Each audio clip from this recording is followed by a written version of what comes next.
Welcome to episode 267 of the Grip Strip Podcast, the Why Do We Race Here edition of the Grip Strip Podcast.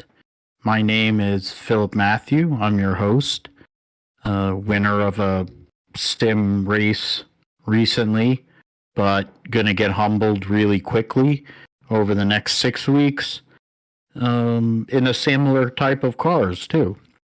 Somebody who knows how to win sim races, is an iRacing Indy 500 champion, a computer genius, a gentleman and a scholar. His name is Josh Fine. What's going on, man?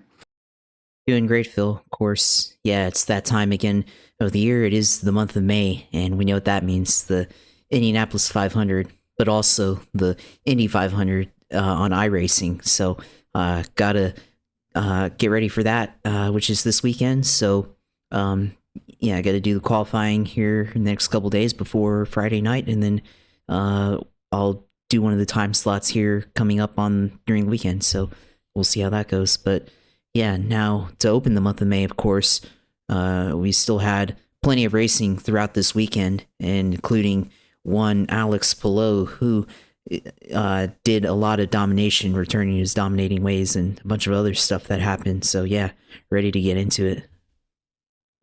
Yeah, absolutely. I mean, Alex Palou continues an amazing start to his 2025 IndyCar season with a third win in 4 races. So, I mean, the only race was Kyle Kirkwood outside of him, and then he finished second in that race. So he has he has 5, a total of 5 if you take it by points through 4 races. So it's like a 1.8 or something, or 1.6, some crap like that. We'll talk about Alex Palou. He qualified on pole as well at Baba. And what we should be expecting as they're going to the Indy road course this weekend. In NASCAR, they raced at the dump that is Texas Motor Speedway. Joey Logano, after one of the worst starts for a defending series champion, coming off of a year where he finished 16th in points overall, goes and gets his first win of 2025 and jumps all the way up into 5th in terms of playoff point standings, jumping past his teammate Gumby Cindric and the winner at Talladega, and then Josh Berry, who at one point looked like he had a possible winning race car. There was plenty of destruction over this entire weekend at Texas, plenty of cautions. I'm not so sure about the racing.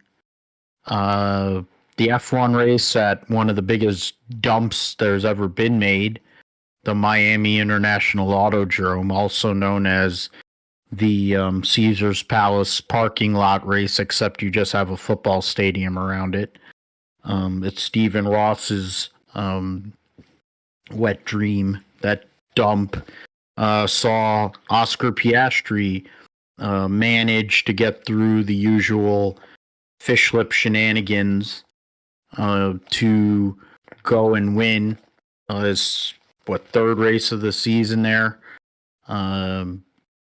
continuing his great start to 2025, adding to his lead in the Formula One World Championship.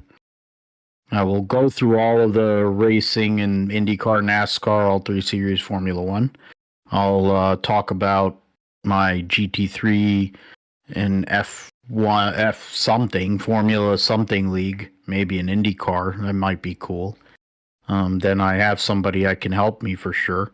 And then also connecting with Josh is the fact that Homestead will be back as the finale, which we knew a few weeks ago, but they made it official with an interesting little marketing bit with DeLorean and Bradley and Kyle Busch there. So talk about that. The roundup has a lot going on there. So F1 Academy, Indy Next, Formula E, World Superbikes, NHRA is back this week. IMSA is also back.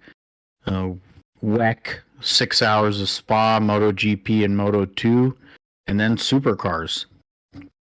Before we preview the Sanzio Grand Prix at the Indy Road Course and make picks, and also the Cup and Trucks will be at Kansas before Josh's sim segment, which will definitely emphasize the iRacing Indy 500 and close the deal. So yeah, we'll go back to the Indy cars at Barber Motorsports Park this past weekend. The results of the Children's of Alabama Indy Grand Prix. There was no cautions. It was yet another clean race. And there were only 3 leaders in this entire race. Alex Palou started on pole and led 81 of the race's 90 laps. It was a 3 pit stop race for the majority of the field, sans 2 drivers. Scott McLaughlin started second, finished third, and then Marcus Armstrong started 11th and finished 17th. Those are the other 2 leaders. The results: Alex Palou getting his 3rd win in 4 races. Christian Lundgaard gets a 2nd place finish. McLaughlin, Renus VK with an amazing weekend for the Dale Coyne Racing team, improving Ed Carpenter might not know how to handle drivers. Winch Power was 5th, Pato Award 6th, Colton Herta 7th. The guy that did replace Renus VK was Alexander Rossi, so I can't say that it was a complete waste. I mean, and even, Earl, didn't he drive the 21 car? I don't even remember anymore if he drove the 20 or the 21 car, but Rossi from 15th to 8th. Nolan Siegel made the Fast 6, finished 9th. Joseph Newgarden, who's won at Barber a bunch, finished 10th. Kyle Kirkwood from 18th to 11th. Scott Dixon started basically tailback and finished 12th. And then there was the rest of the Louis Foster issues for him. The issues with lap cars coming up as usual, but which IndyCar I think has to start really considering changing. The Formula One rule of the blue flag and having to get out of the way is probably a more logical way to do things, especially once you've gotten lapped. The notion that you're able to battle lead lap cars after you've been lapped is idiotic. But, that's, I guess it's neither here nor there. Pretty much hello, Palou, per usual. I retweeted, of course, Lee Diffie, saying that it was, about 3 years ago that Alex Palou made his debut with Chip Ganassi, or it was only in his 2nd race or something with Chip Ganassi, and he won at Barber Motorsports Park for his first career win. And now we're at, I don't know how many wins he has in his career, but dude is an absolute animal. He has been absolutely crazy, ridiculous, fast. 3-time series champion, now 14 wins in 85 starts, 47 top 5s and 62 top 10s in 85 starts. Some might say that he has stats that could be similar to Scott Dixon if he can continue down a path like this, Josh. And honestly, what's stopping him, really? Oval, I think really the only thing that might stop Alex Palou from like complete world domination in IndyCar is ovals. But I just have a feeling he's going to figure that out too. And then the hybrid system, since they brought the hybrid in, has definitely worked in the favor of Honda teams, Ganassi, especially, and Alex Palou. And I have a hard time seeing it stopping anytime soon. It's not going to stop, I don't think. And I mean, I would almost gather to say that he'll probably win here at the road course race here at Indianapolis here this weekend as well. But yeah, the hybrid system, I think, definitely is a factor in this as well. Palou and his team, they figured it out. The only time that they had an issue, I remember last year during the Milwaukee weekend on the second race, they had an issue there with the hybrid system there. But and that was on an oval too. So we'll see how that plays out here coming up at the end of the month at Indianapolis. But Palou thoroughly dominating this race and calling this probably his best race or best weekend ever in IndyCar, and probably in his whole career, to be honest. So complete domination there, leading 81 laps, and just thoroughly dominating the field and winning over 16 seconds over Christian Lundgaard. So yeah, definitely a huge win there. And if they win, the month of May, I mean, I don't think we can really see anybody else winning the championship right now, because it's just too good for anybody else to try to make up. So, we'll see how it goes. I mean, he's already out to 60-point lead over Lundgaard. So,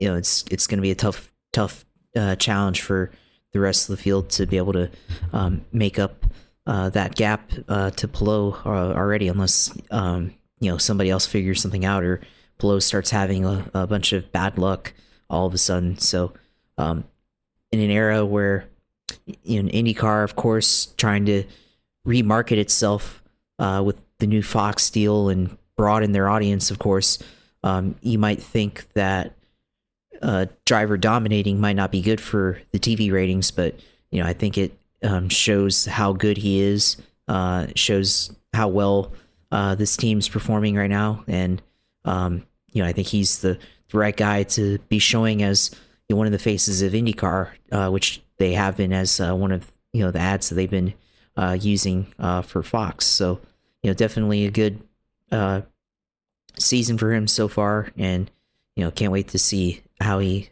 goes about and does the month of May here, and seeing if anybody else can catch up to him. Of course, oval racing, like you said, not been his greatest forte, but I think given the lack of, or I guess relative lack of success on ovals, definitely would think that Palou wants to change that. So I'm sure Ganassi is probably going to put a huge emphasis on the Indy 500 this year, especially last couple of years not really being a factor since Marcus Ericsson back in 2022 and 23. So we'll have to wait and see how that plays out. But definitely looking forward here to the month of May and seeing how all this goes out. But even with Palou, I mean, you had other drivers. I mean, Lundgaard's been outperforming Pato Awards so far, I think, so far this season, which might actually make Pato who make some kind of sense there, but not really. And then, with Rinus VeeKay bringing Dale Coyne their first top 5 in a couple of years, so that's pretty good as well. So, it's a couple of names there that haven't had as much success. Now they're doing a lot better. And then I think the other guy that I thought was really good in this, of course, Rossi, going from 15th to 8th in an Ed Carpenter car on a road course.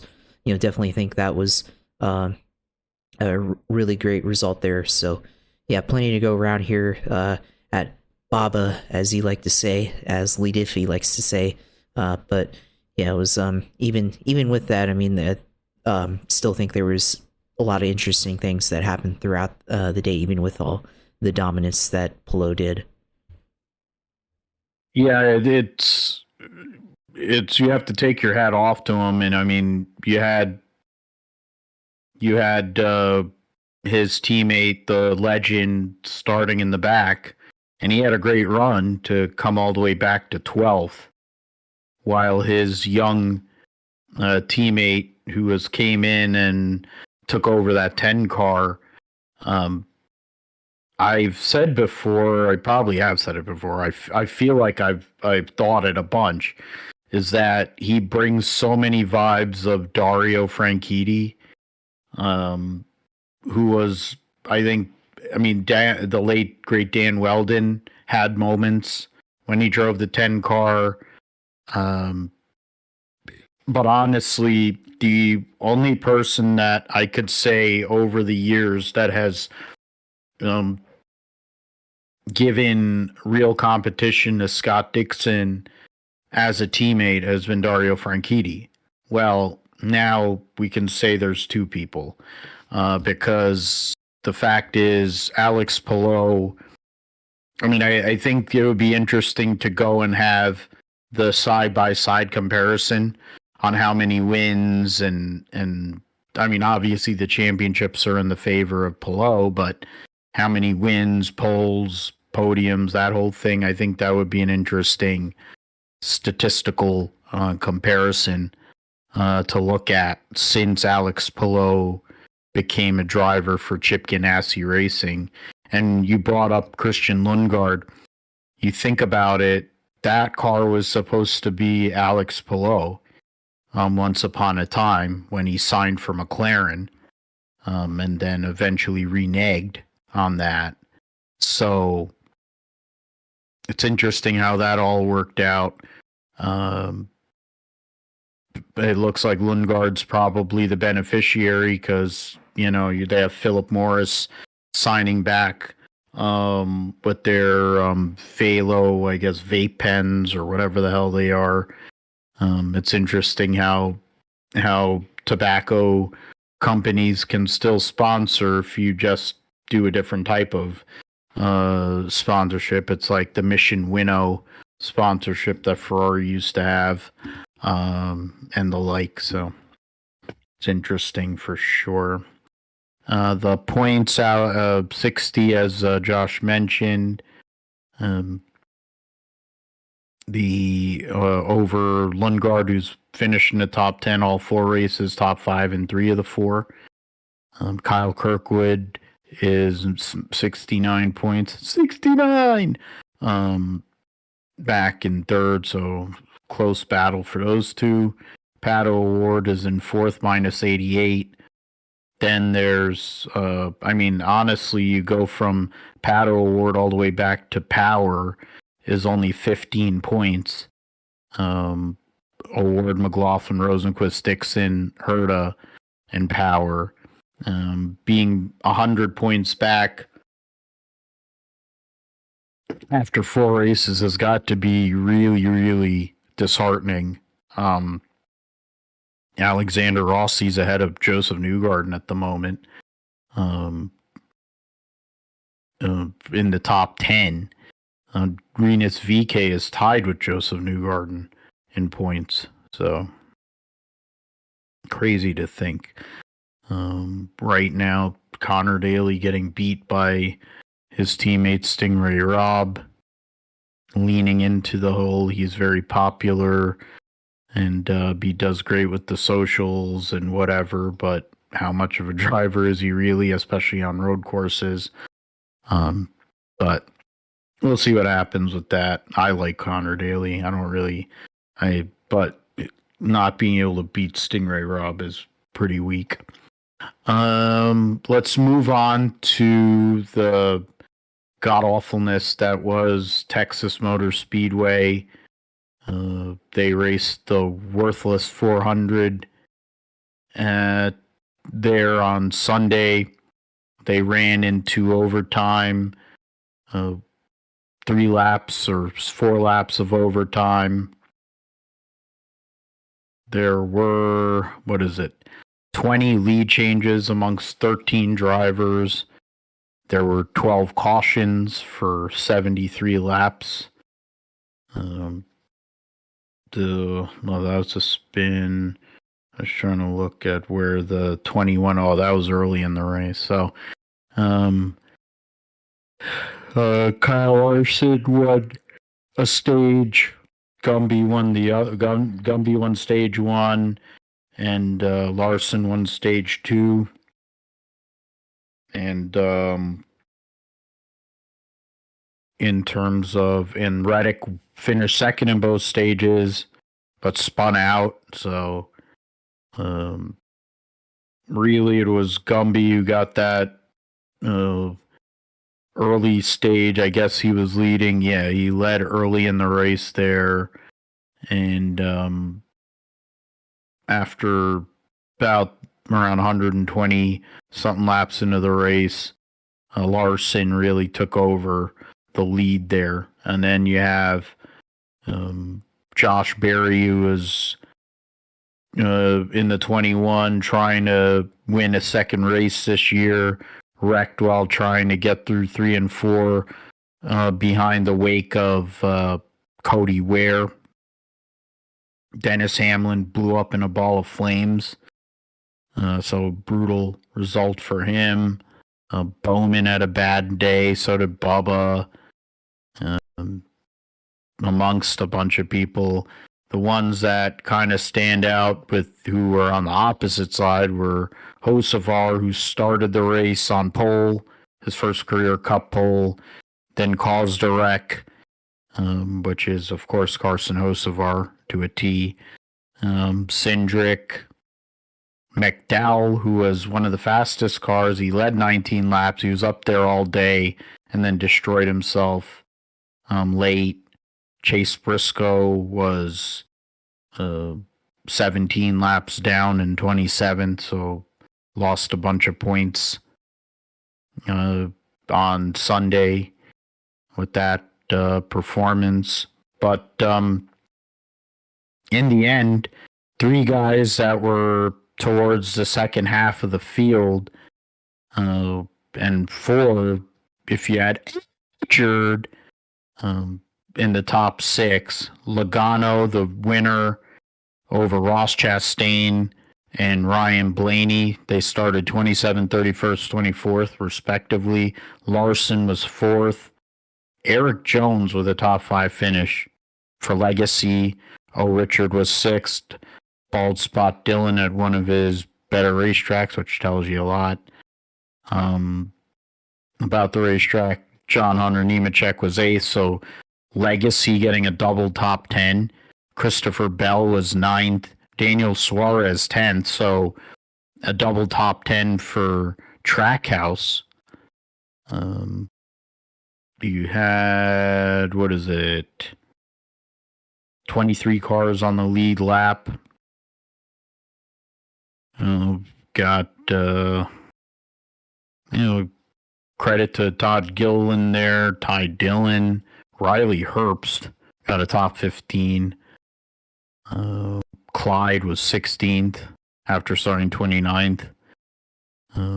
Reddick was up there all day and then didn't come out with much. So, I mean, Logano has been getting a lot of heat for a while with his recent performances to go and backdoor a championship, and even this year being pretty terrible. But there's something to be said about being able to clutch up when you need to. And for as much as people like to hate him, the guy has the clutch gene. To win, you can't get lucky all 37 times that he's won a race in his career. So there might be some that he did, but to win 37 Cup races in his career is, and with still going, he currently is tied for 23rd with with Hall of Famer Bobby Isaac.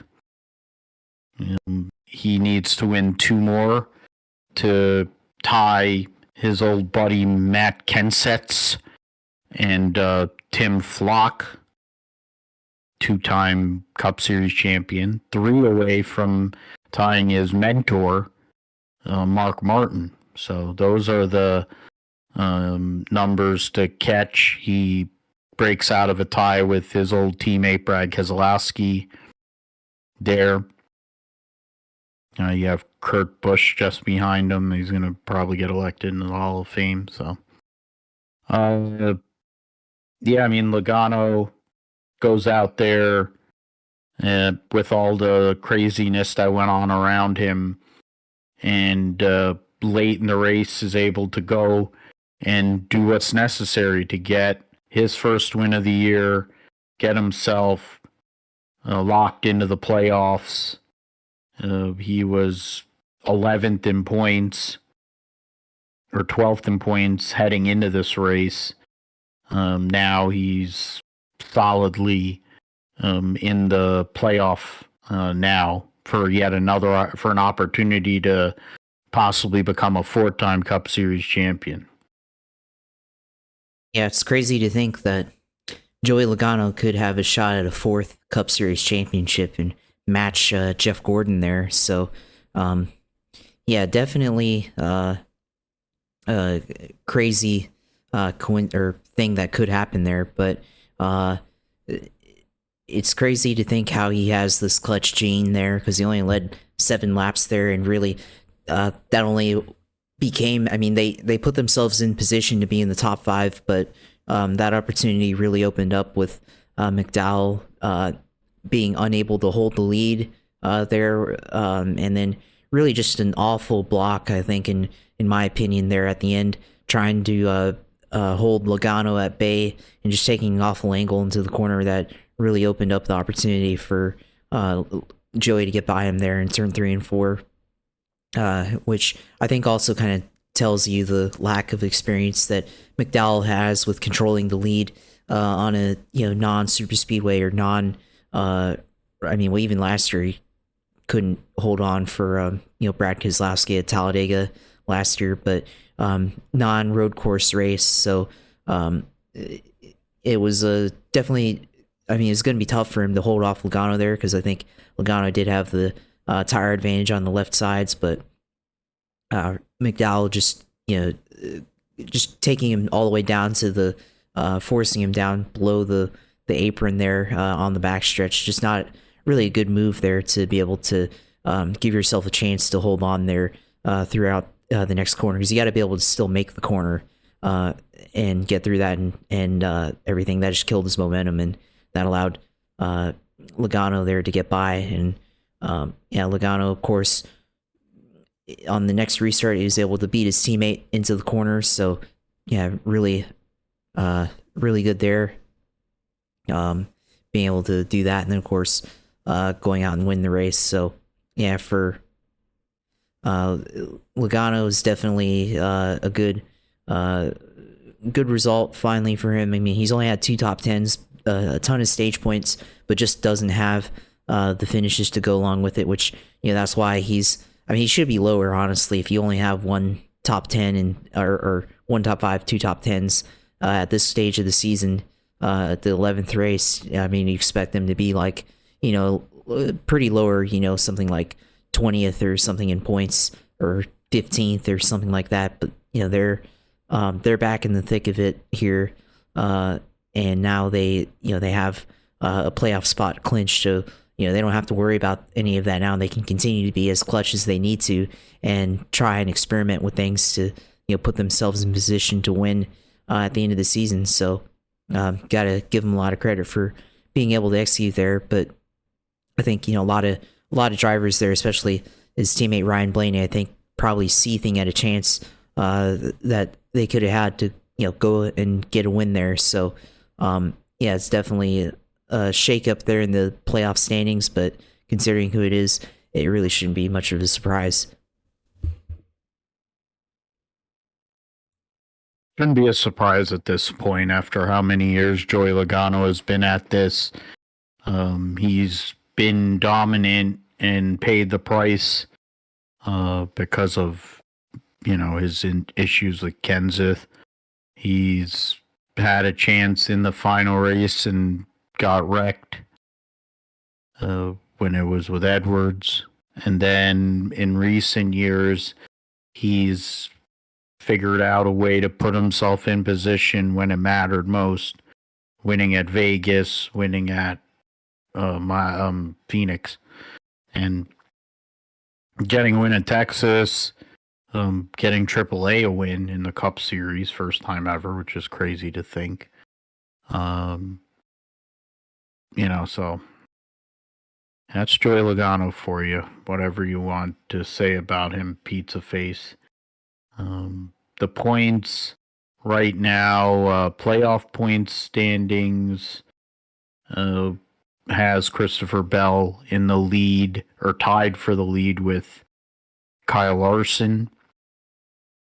Then Denny Hamlin, Byron, Logano, Cindric, and Barry, the 7 winners so far in 2025. William Clyde Elliott II, where his fan base is wanting Alan Gustafson's head because of how he's been running, is the best car right now that hasn't won a race. He's plus 110. Tyler Reddick is a point behind him. Then Blaney, Bubba, the besties together, 85 and 78 over the cut. Bowman and Chastain, 56 and 53 over. So basically that's a race, about a race ahead there. The battle really starts at 14th with Chris Buescher at plus 27. Chase Briscoe, after that terrible run on Sunday, falls back to 15th, plus 17. And Richard is plus 12 ahead of his punching bag, Kyle Busch. Hocevar, minus 21. Priest, minus 23, tied with AJ Allmendinger. McDowell lost a bunch of points with the wreck late. I think he would have gained 3 or 4 spots if he had he gained a spot even with the wreck. And Austin Dillon somehow or another lost 3 spots with one of his better runs of the year. So tell me how that works math-wise. Josh Berry is 24th in points, but he won at Vegas, so people want to shit. We want to shit on Logano and his productivity. It's been basically that Vegas win and running up front, but then ending up on the rollback for the 21 team in Josh Berry, and you wonder, what if they can turn that around. But in this format, they've been talking about it. I know Dale Jr. talked about it with TJ. Like, there's the incentive to have to run good week to week isn't really there. So that's something that I guess we can talk about on another time. But we'll get to the Xfinity Series, Andy Frozen Custard 300. Connor Zilich, after getting a concussion,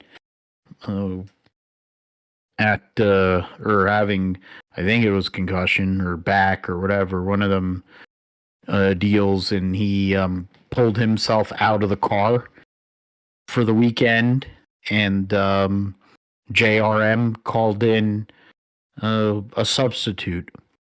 That substitute just happened to be Young Money, and Young Money won because that's what he does.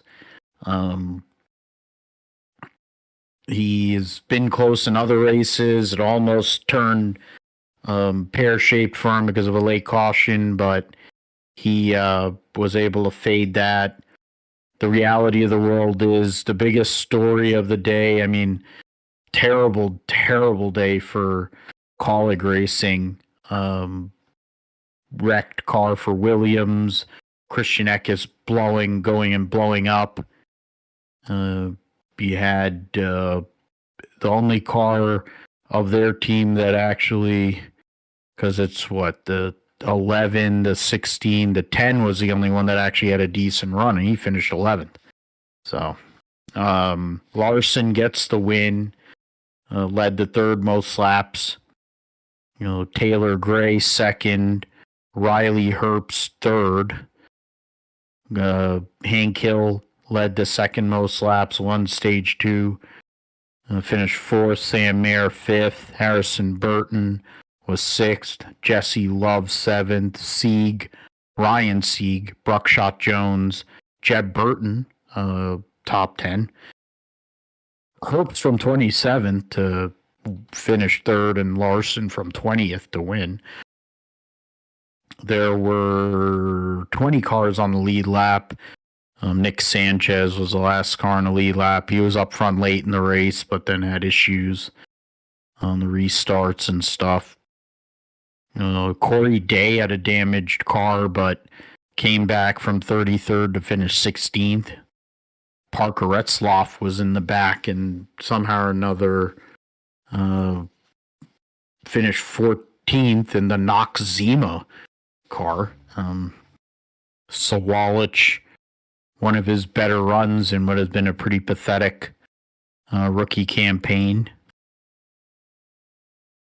But, I mean, the one person that we have to look at, unfortunately, Justin Allgaier won stage 1, finished second in stage 2, led the most laps, probably was going to win this race, but he got Chris wronged. And, I mean, we can talk about driver standards and how so many people basically denigrated Catherine Legg at Rockingham a few weeks ago. But this dude has been a weapon his whole entire career. And he sucks. Like, he really sucks. Like, it's not even a conversation. Like, he is one of the worst drivers we have ever seen. And now he's altering results of races with his lack of driving ability. At Daytona, he completely forgot how to use brakes coming on a pit road. Earlier this year, he's just in the way every single week and sucks. I mean, it's just ridiculous that this is where we're at with NASCAR, because of the cost basis, that losers like him can exist. And Chris Auer took his money, got rid of Anthony Alfredo, and basically wants to run tailback every single week or destroy a race car every single week. And in this case, he destroyed Justin Allgaier's chance at another victory. Gosh, and I think that's as big of a story as Larson going and doing what I figured he was going to do once I heard he was going to be subbing for Connor Zilisch. Connor Zilisch was on the pit box listening to everything to learn as much as he could, as he will get back in the car this coming weekend at Kansas. Yeah, for sure. And for Allgaier, I mean, I think if it weren't for this incident, I mean, he probably could have won that race. Not only just get a good finish, I mean, he led the most laps, was clearly the best car. Had a good battle there with Larson there during the race, but they should have. I mean, he's already got 2 wins, so he's good. But definitely, the more playoff points, the better, right? So definitely think could have had something there. And it's a huge deal. I think if leader gets wrecked by a guy that's multiple laps down like it was in Chris Wright. So, it's definitely not a good look for the series in general. But yeah, I'd like to think that most of the drivers are better than that. But I mean, this is not the first time he's been in an incident here, this season. So, I mean, they got to get their driving standards. I mean, just from that team. Hopefully, this is just embarrassing enough to set him straight. But I'm sure it won't be the last time we hear about him here this season. So, yeah, it sucks for Allgaier because, like I said, he had a really good car there. But yeah, that kind of helped open the door there for Larson to have a opportunity there, and from there on, we could have seen something happen if it weren't for Chris Wright. But I mean, yeah, it's not a surprise Larson gets the win, but I mean, he wasn't completely automatic here. I mean, he didn't dominate the race like he did at Bristol or at Homestead, which he probably should have won. But gets a chance to drive a junior motorsports car again and kind of evaluate the equipment, I guess, and give them the best chance. So that, I guess, that puts the 88 car. Well, I mean, they're already in the playoffs with Zilich there, but of course gives them another leg up in the owner's title if Junior still cares about that. So I guess good for them there. But yeah, I mean, this race definitely almost as eventful as the Cup race.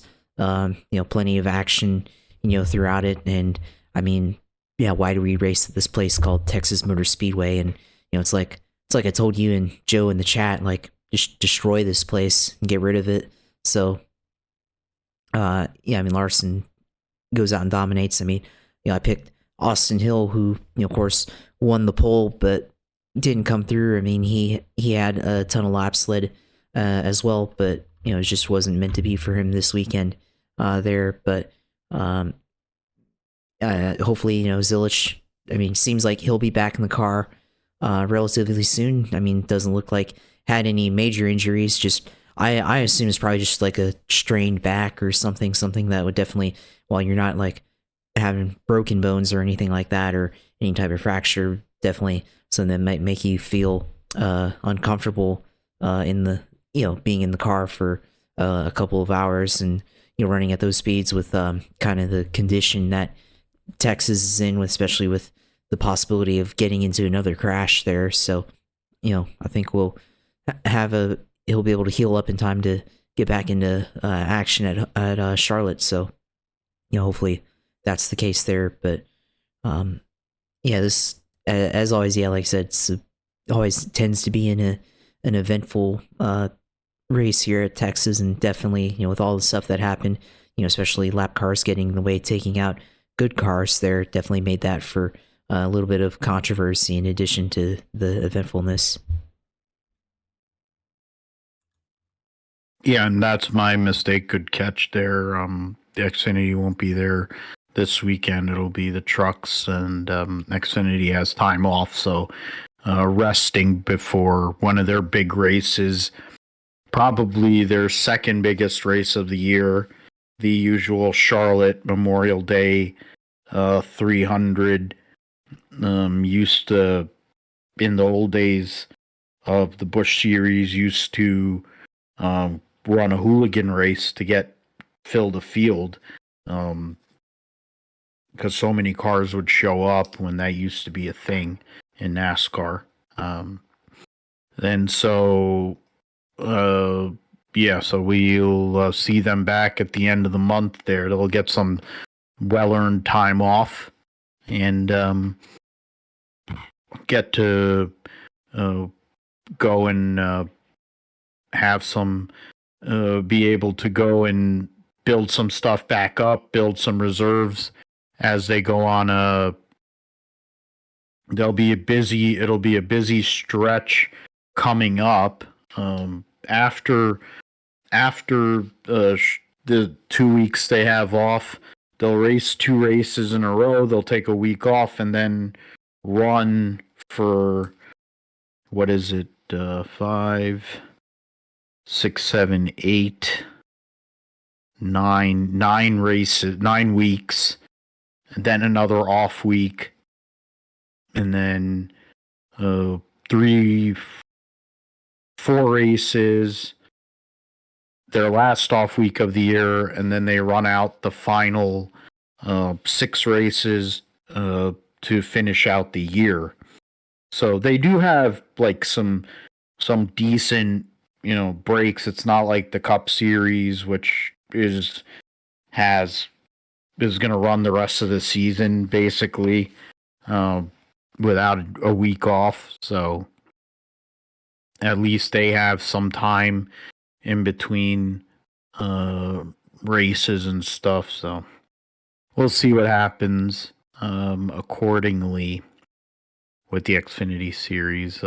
Points, Allgaier is the overall points leader by 51. Austin Hill's the playoff points leader. After those two guys, Zilich is the next playoff point driver. Then you have Jesse Love, Bruckshot Jones. Go to,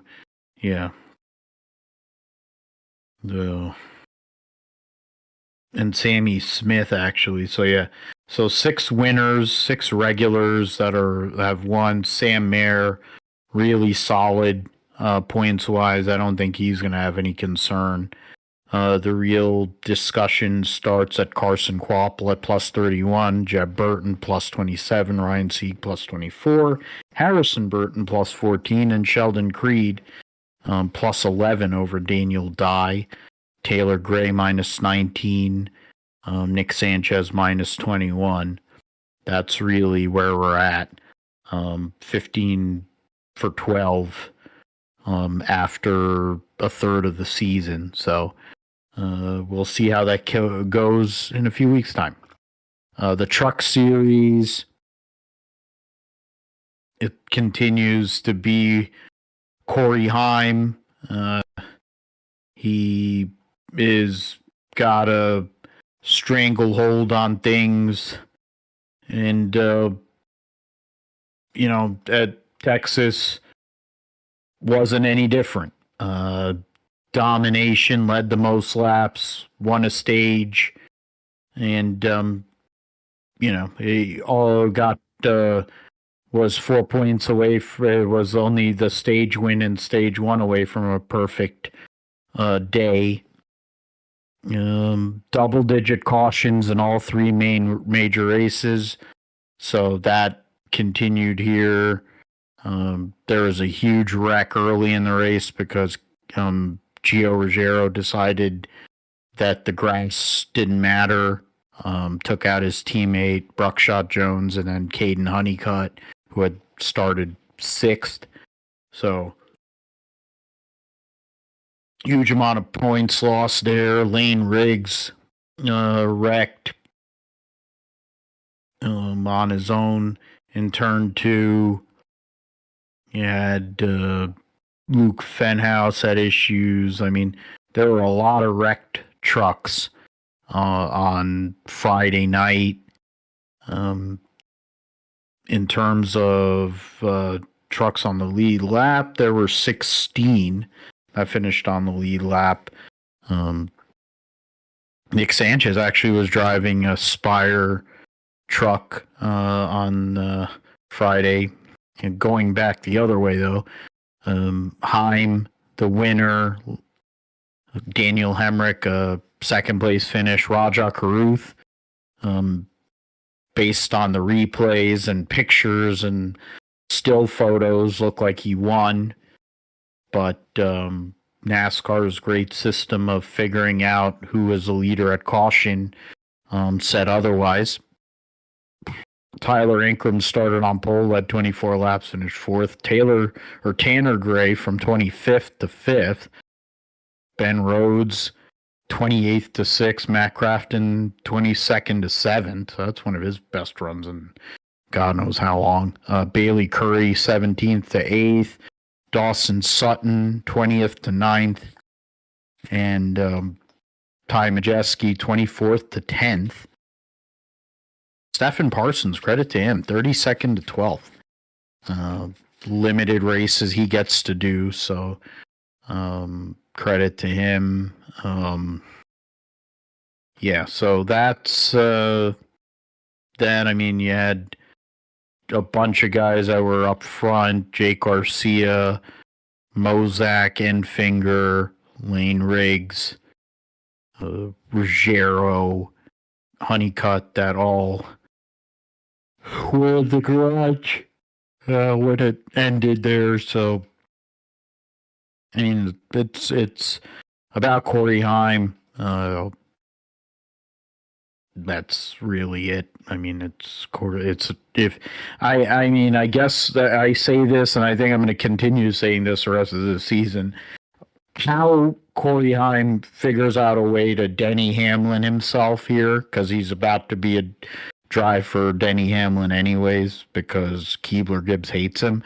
How he does his Denny Hamlin impression to lose another Truck Series title is the only thing that's going to be stopping him from winning this Truck Series title, because I think he's basically been in a position to win every single race this year, and he only has 3 so far in 8 races, and frankly, you can make an argument that he could have won every single one of them, and he doesn't really have to worry much of anything.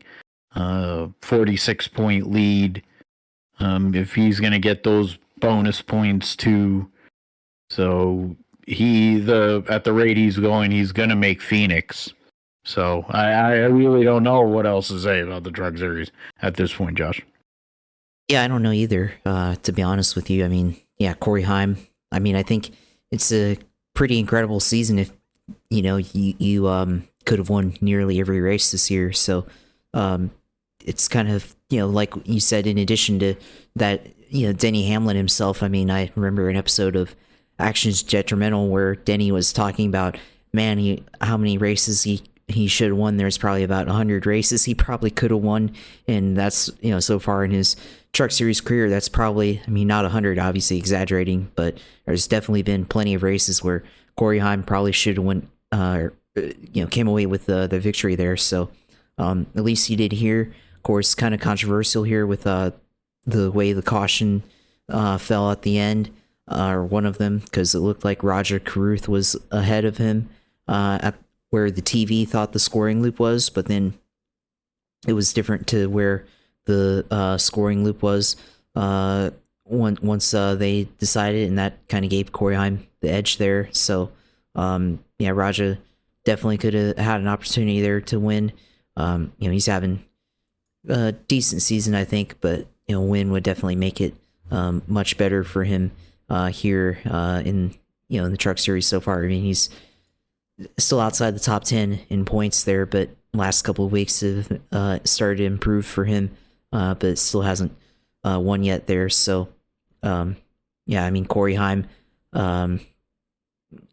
it's his title to lose, like you said. So I mean, I don't really think there's anything else we can say. I mean, it's like kind of like Alex Palou in the IndyCar series, except this is NASCAR, and a lot more things are unpredictable here. So we'll see how that goes. I mean, somebody get them into a room, and maybe Alex can tell Corey Haim some things on how to be more clutch when it comes to big races like the championship. So we'll see how that goes. But there's definitely an opportunity for some of these other guys to get in it. For Tyler Rankum, he had a pretty good finish there. His teammate Daniel Hemrick had a good effort there in running second. Other guys ran up front. Tanner Gray, good finish there. Bailey Curry and Anise Carr finishing in 8th in the top 10. So yeah, pretty good finish there. But yeah, I mean, overall, it's going to be the Corey Haim show, for the rest of the year here in the Truck Series. And hey, I'm all for it.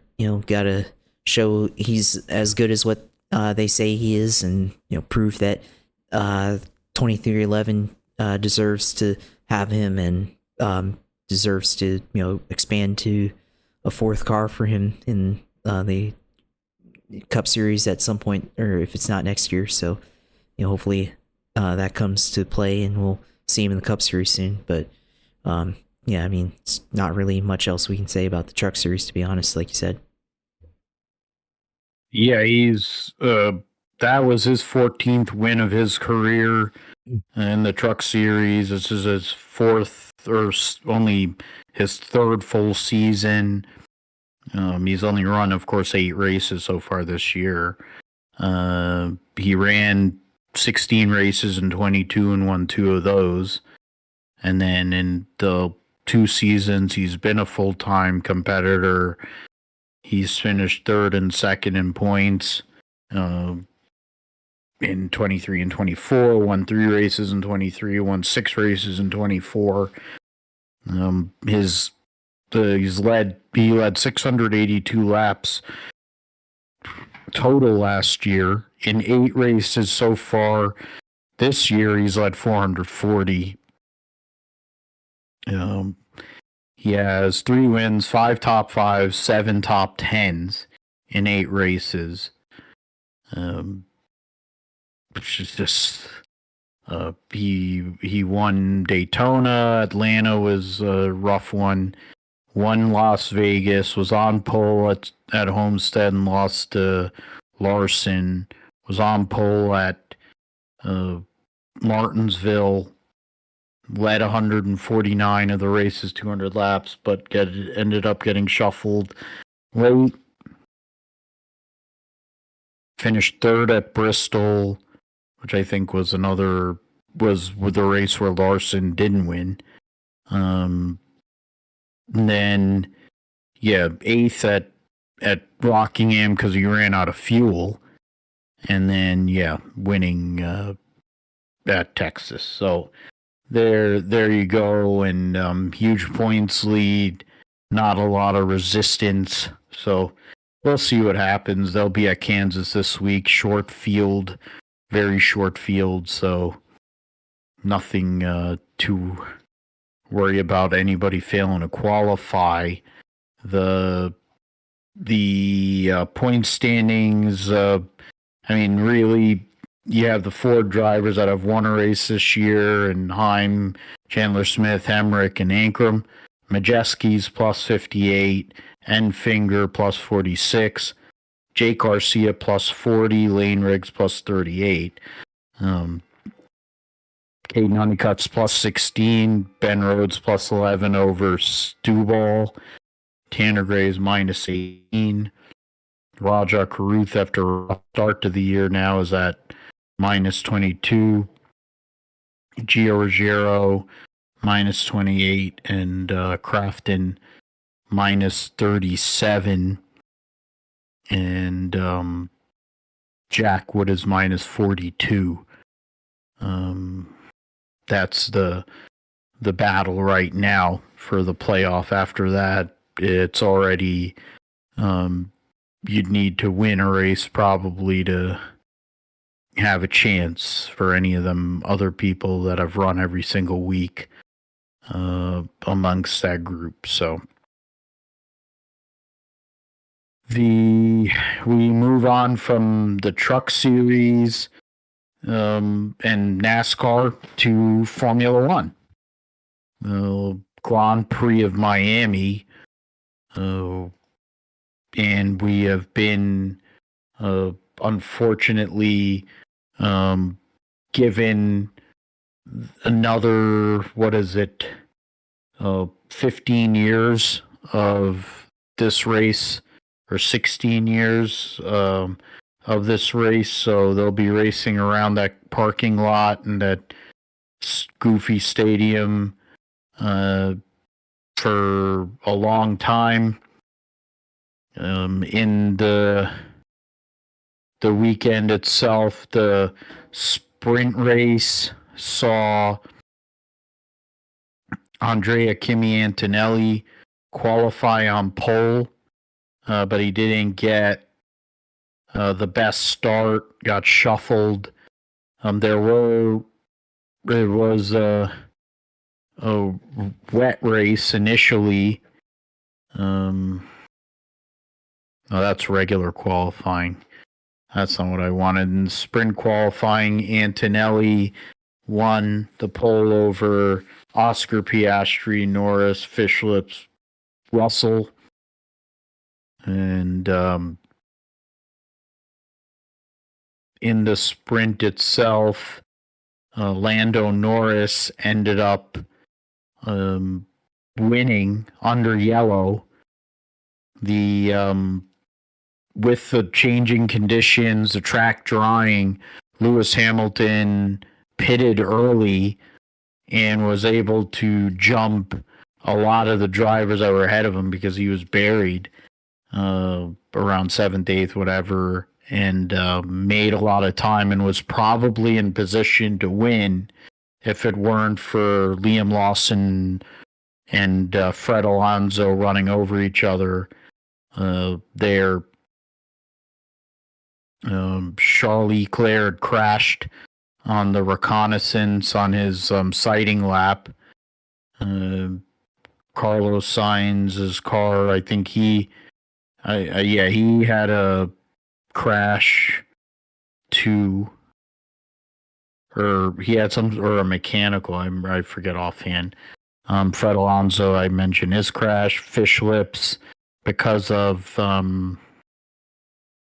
he had done an illegal start. They didn't flag him give him a 5-second penalty for that. I think he drove into someone or did, the usual Max Verstappen stuff.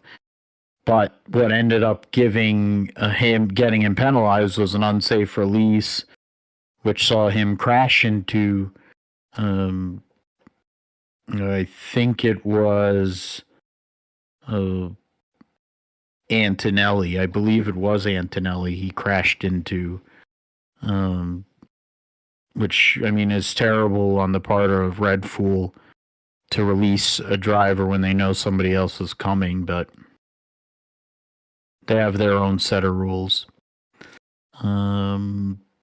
The results of the sprint: Norris, Piastri, Hamilton on the podium. Russell, Lance Stroll, Christ, Yuki Tsunoda, Antonelli, Gasly, your point scorers on Saturday. The qualifying for the actual Grand Prix saw Fishlips get the pole over Norris, Antonelli. Piastri was 4th by 100th over Russell. Williams was 6th and 7th at Sainz and Albon. Leclerc was 8th. Ocon 9th. Tsunoda 10th. He had a nightmare during the sprint qualifying, but somehow or another came through for 6th. Hadjar, Lewis was 12th. And there were other issues going out through the weekend, but in the race, Lando had the fastest lap. Pit stop summary. It was, they all stopped once in the race, so the results of the Miami Grand Prix: Oscar Piastri handled Fishlips, even with some of the tactics that Fishlips usually puts out there. Was able to fade those and take another victory, 4.6 seconds over his teammate Lando Norris, the defending race winner. And they were 37.6 seconds ahead of Woody Russell in 3rd. Fishlips was 2.3 seconds behind Russell, finishing 4th. And Williams with a top 5 finish. Albon in 5th. Antonelli 6th. The Ferraris, it was a complete mess. Leclerc over Hamilton.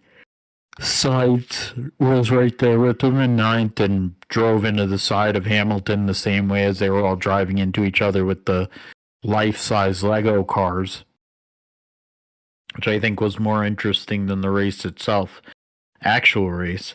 And then Sonoda with a top 10 finish there.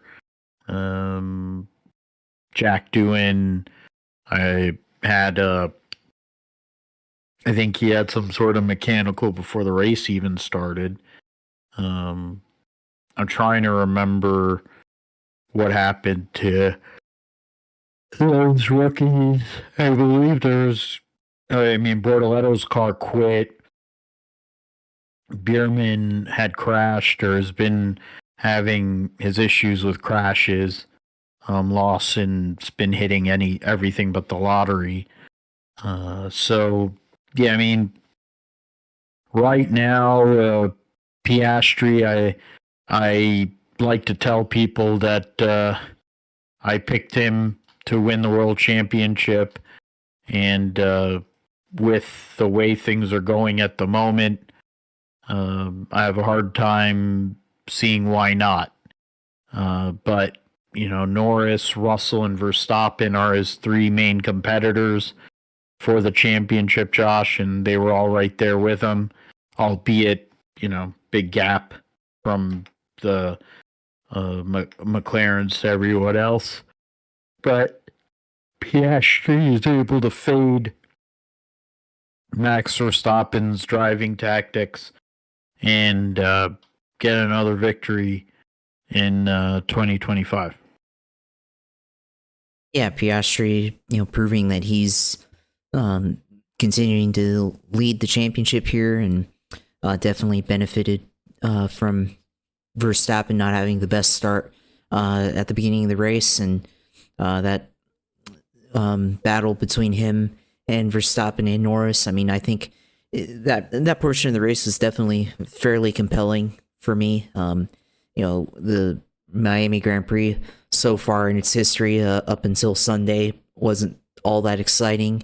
I think all of them dominated by Max Verstappen in some way or form. Last year, of course, didn't win with Lando Norris, but this race on Sunday, I mean, it was actually kind of interesting seeing Verstappen and Piastri battle, and Verstappen trying to do whatever he could to hold off the better pace in the McLaren there. So the first couple of laps there, thought that was interesting seeing the first 13 laps Piastri trying to get around Verstappen, and then finally Verstappen couldn't hold him off anymore. He gets away, and then he fights with Lando Norris for a couple laps, who he had a battle with the opening corner there, and that put Lando back into sixth place, but Lando was able to make it back up and then get past Verstappen. And then once that happened, the race pretty much was your normal F1 race there. Of course, some battles like with Lewis Hamilton and Leclerc there, definitely that was interesting there. Rained.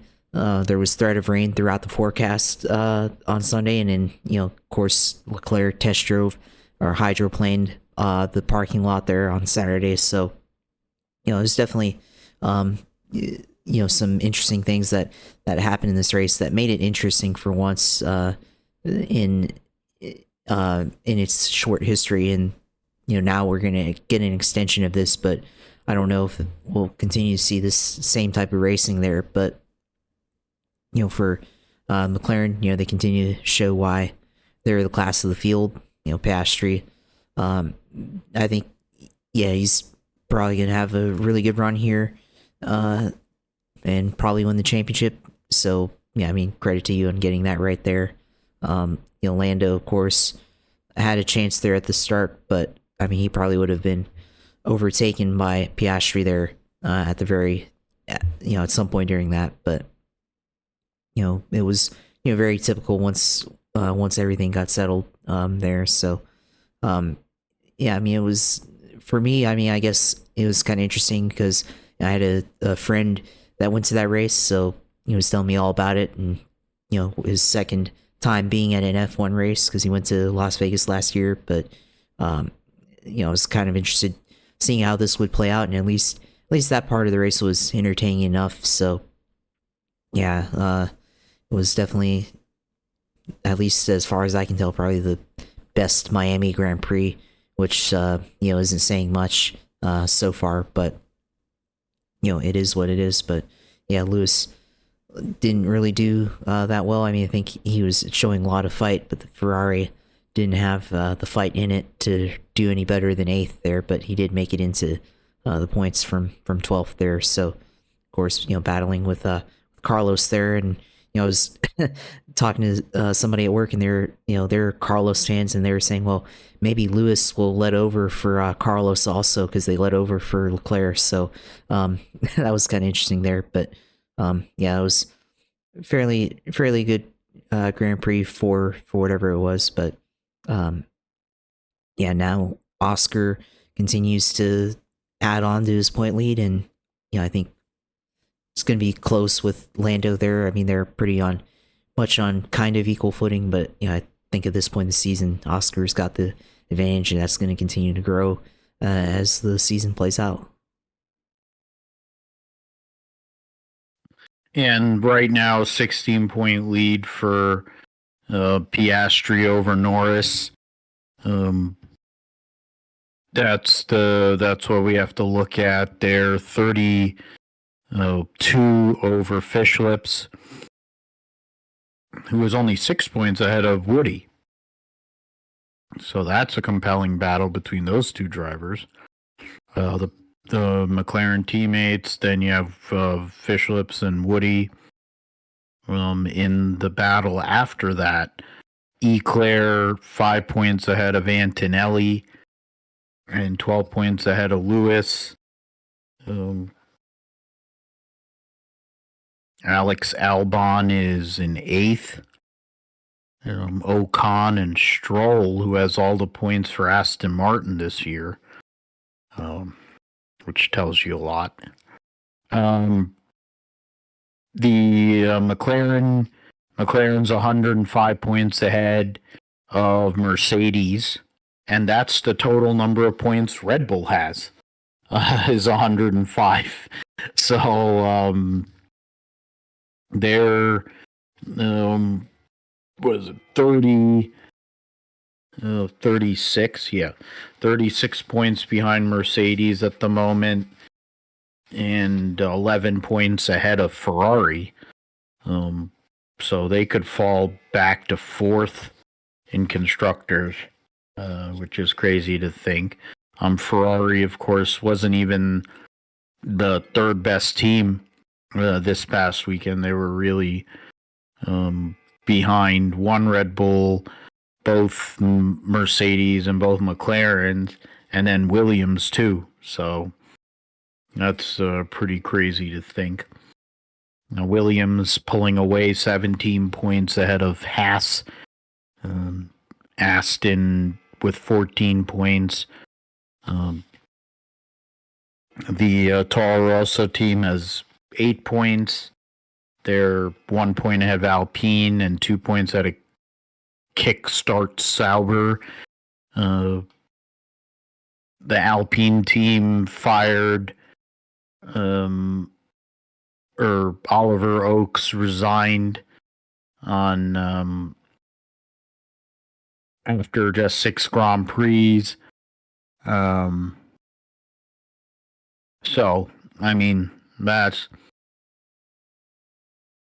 not that surprising, I guess. I mean, considering how bad they are, I kind of feel like that was driven by the notion that they're going to get rid of Jack Doohan probably before Imola, which everybody and their mother knew was going to happen, and I guess Oliver Oakes wasn't on board with that, so he resigned, but we'll see what happens.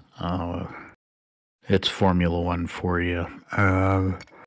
Get briefly Apex my GT3 competing in the GT3 league. There's 2 splits of 14 drivers. So I'm in the Wednesday split. The Monday one raced yesterday, running Nürburgring GP.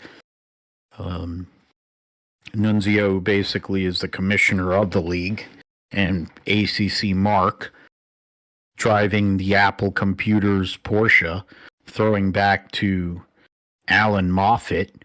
I have to look up that scheme now because I knew there was like an Apple Computers car. I felt like an IMSA, but I don't remember Apple Computers Alan Moffat. But you have to look that up. I made a scheme, or not I made a scheme. I went and downloaded a scheme. It's hard to find paint schemes for the Ferrari 488, which is what I'm driving. I got a scheme based on the Texaco Ford Sierra from the British Touring Car Championship from back in the day.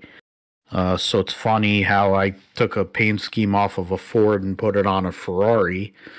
But, beside the point, Texaco scheme, of course, with my fandom of the Texaco Haviland Ford going all the way back to the start of my racing fandom life. Well, what is it? When I was 34 years ago. So it tells you how old I am. And then I'm going to put the 28 on there. So that'll be cool. I definitely am not going to be competing for wins unless strategy makes a play or it's just about keeping the thing on the track. I'm definitely in the split that might have a little more of an opportunity because the Monday split is pretty loaded. I think both of them are pretty loaded. So did practice, wasn't fast, but I was consistent. That's one thing I can say in that game, in that sim, that I'm consistent. I can put consistent lap times down. They're not fast, but I'm consistent. I can keep it relatively clean, which also matters. So we'll see what happens. The Texaco Ferrari, as I'm driving for the next 6 weeks, racing Nürburgring GP this week. The tracks that we're gonna have in the series, go back. Here, GT3, that's a final roster. That's that. So yeah, Nürburgring GP, Monza, Zolder, Zandvoort, Silverstone, and Spa are the 6 races in order. So at least the last 2 races are good. Zandvoort is good for GT3s, but it's not a great track. Zolder's got awful. I might just throw away Zolder by default because I had a nightmare trying to drive around that dump. Monza is Monza. Nürburgring, I never really had any issues with Nürburgring. I don't like that first section, like first series of corners, but it's not a bad racetrack. We'll see what happens. Josh, I know that you heard that, and it's been put out there that Homestead will be back as the finale. They put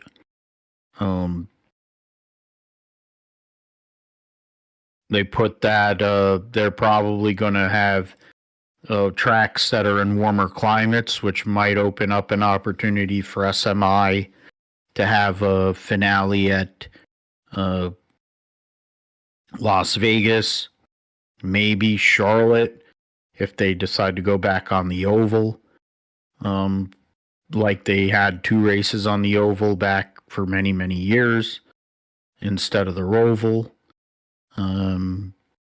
There's different options, but Homestead, with all the stuff they're going to do in the infield and probably adjust some grandstands and whatnot, will be back as the finale next year for all 3 major NASCAR series, which is a welcome sign after the last few years of just absolutely god-awful product that is Phoenix. So I know you're going to be happy about that, I'm sure, and because you'll be able to go and attend the whole weekend. And I might actually have to finally get down there and go to Homestead after all these years.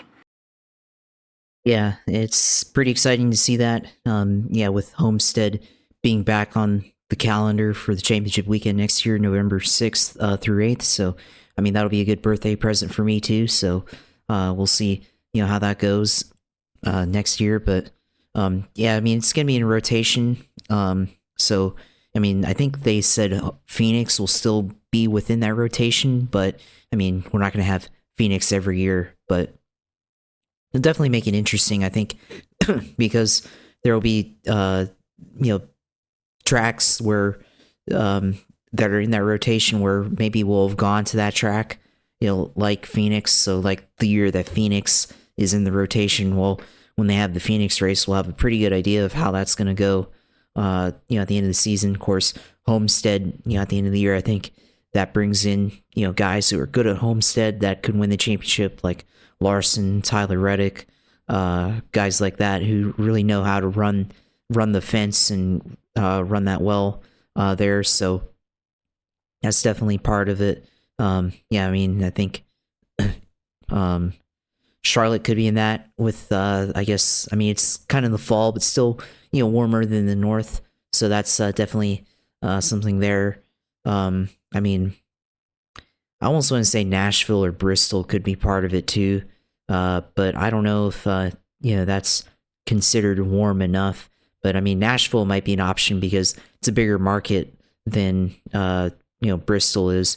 And that could be an interesting, championship weekend to have that in Nashville there to crown the NASCAR champion. But similar to how IndyCar has there on the oval now. But so that could be some good cross promotion there one year if they still have that on the table there. Las Vegas is probably another option, and that time of the year probably same same time frame as the Las Vegas Grand Prix presumptively. So not that those two series really bring each other up, but maybe that gives some of the drivers some opportunities to do some cross promotion among themselves, like with some of the Ford guys that Red Bull will be with Ford next year. So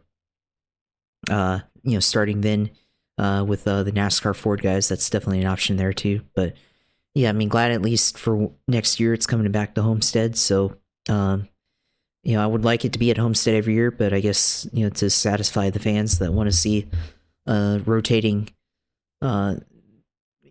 championship race and kind of make things interesting from a year-to-year basis, it's going to be pretty exciting to see. So yeah, we'll keep an eye out and see how much it costs for tickets. And I'm sure now that that's announced, Homestead will probably be announcing a remodeling project to modernize the speedway and get it back in shape. So yeah, looking forward to seeing how that'll play out over the next year and a half or so. So yeah, I'm glad to see that news today. Yeah, it's going to be cool to lead up to that. A lot of people are going to be happy to lead with all the different changes we have going on in 2025. We'll have a year of the whatever NASCAR summer playoff or whatever, and some of the other things, the tournament and in-season tournament and stuff. So we'll be able to have all that and lead into Homestead as a finale. We will start with the roundup here in.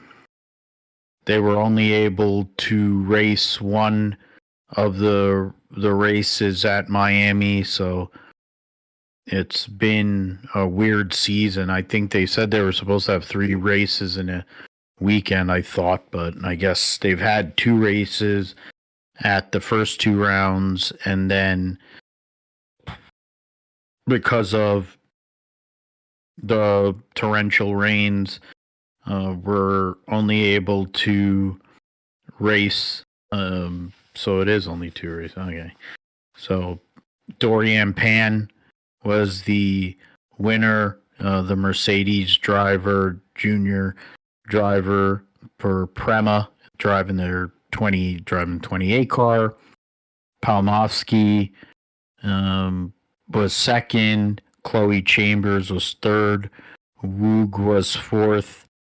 Nina Godeman was fifth. Courtney Crone got a top 10 finish. So did Leah Block. So that credit to the 2 young American drivers. The standings right now, Chloe Chambers was the only one to earn points from the second race because she actually qualified on pole. That could come down. That could be really huge later on this season. Woog has a 1-point lead over Dorian Pan, who has won 1 feature race and has won a sprint race so far this season. Chloe Chambers has a 2nd place finish and a 3rd place finish so far in this season. She's only 9 points out of the lead, 8 points out of second.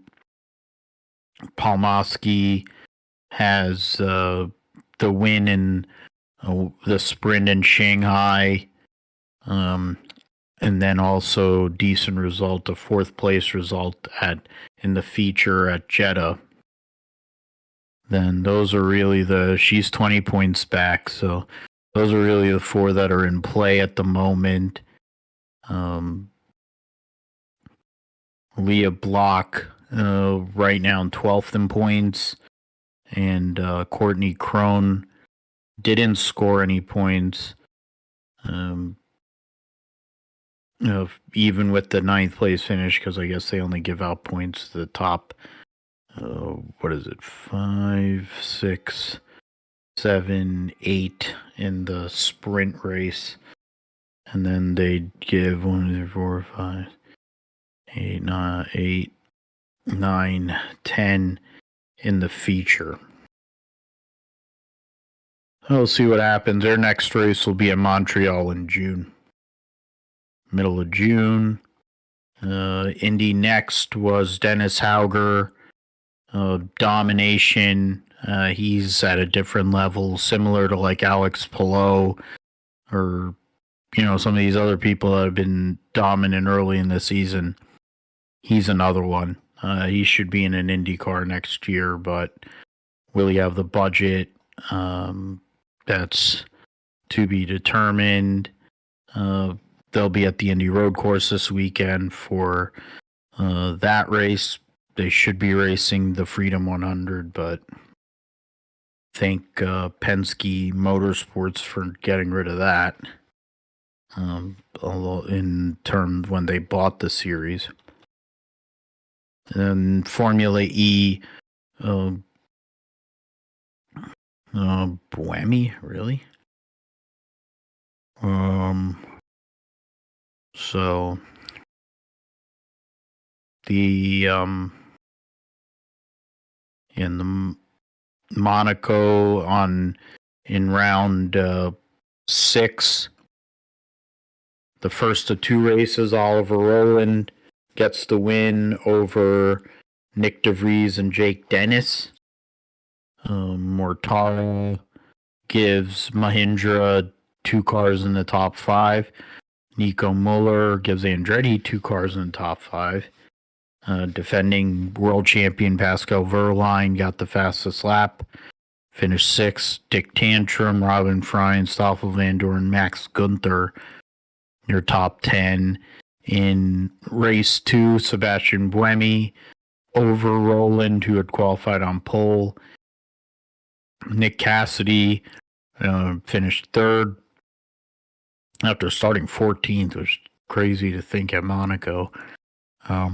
Antonio Felix da Costa, fastest lap for Porsche. Nick De Vries, Jean-Eric Verne, Pascal Wehrlein, Max Gunther, Jake Dennis. So what is that? 1, 2, 3, 4, 5 former champions, 6 champions if you count Stoffel Van Dorn. So that infos stats center. Oh, okay. That's interesting. Drivers World Champ. Having other races. Oh, this is really cool. Nice data and insights and stuff, so that's nice. I was curious to see the standings heading to China. Oliver Rowland is having a great year. He's finished in the last 4 rounds. He has 2 wins and a second. And 48-point lead on Antonio Felix da Costa, 49 on Wehrlein. And then over 100 points over Taylor Barnard, Nick De Vries. Right out the top 5, Jake Dennis, Gunther, Mortara, Verne, and Buemi with his win moves up to 10th in points. Let's World Superbikes are at Cremona. There was an Italian race there. Round 4, visit to home hero, stunning hat trick. So Nicolo Balega swept the weekend at Cremona, and Toprak Raskat-Lioku finished 2nd in all 3 races, and Alvaro Bautista finished 3rd in all 3 races. So there's not a whole lot of change there. 34-point lead, Balega over Raskat-Lioku. 73 over Bautista, Balega to Bautista. And then 70 to Andrea Locatelli. 81 or 90, 91 to Danilo Petrucci. Right now, Garrett Gerloff 17th in points, and he's nowhere to be found, so that's a shame. Manufacturers, Ducati has 20, 54, 61-point lead over BMW, and then 99-point lead on Yamaha. So there you go. The calendar. Next race will be in the Czech Republic for round 5 before they go take a month off and race in Emilia Romagna, the Misano circuit, and then take another month off, race at Donington Park. Trying to get through all of this. NHRA will be at Chicago. this coming weekend. First regular race, two-wide race in over a month. And the standings heading in, Langdon with a 60-point lead over Tony Stewart, 63 over Antron Brown. In the top field point standings, in funny car, Austin Brock, 59-point lead over Paul Lee, 70 over Matt Hagan, and 80 over Jack Beckman. In pro stock, Dallas Glenn and Greg Anderson are having their intra-team battle, and then everybody else is just there to make up the numbers. Matt Smith and Gage Herrera's rivalry continues. 15 points separating those two. Richard Gadsden won a Too Fast, Too Tasty race, minus 64, and then Chase Van Zandt minus 96 in fourth. And it's an opportunity to mention the great video that Leah posted showing Tony dressed in like full like hazard gear to go and change the first diaper, counting because his dad Nelson never changed a diaper for either his older sister or him, and he obviously hasn't changed Dom's diaper, but Tony finally did, and it was a pretty big disaster that came out of Dominic. So it was one of the funniest videos I've seen in a long time. So credit to Tony and Leah for that, and Dom for his participation in the process by relieving himself. In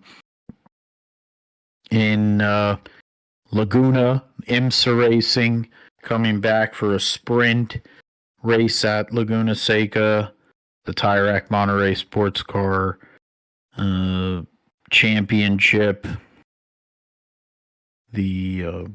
So we'll have oh gosh. There'll be the GT cars and then GTP this weekend. Yeah, Super Travail, Mustang Challenge. Yeah, so there will be 11 prototypes this coming weekend. 23 Aston Martin.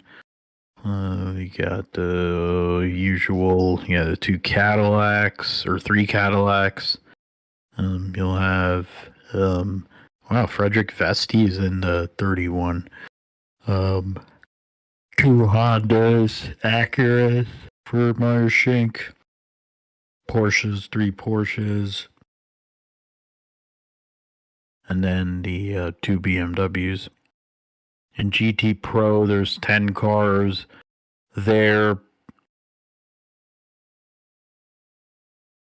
With the two Fords, the two Paul Miller BMWs, the Vassar Sullivan Lexus, the two Corvettes, Pfaff Motorsports Lambo, and then the Dragon Speed Ferrari, and AO Racing Porsche.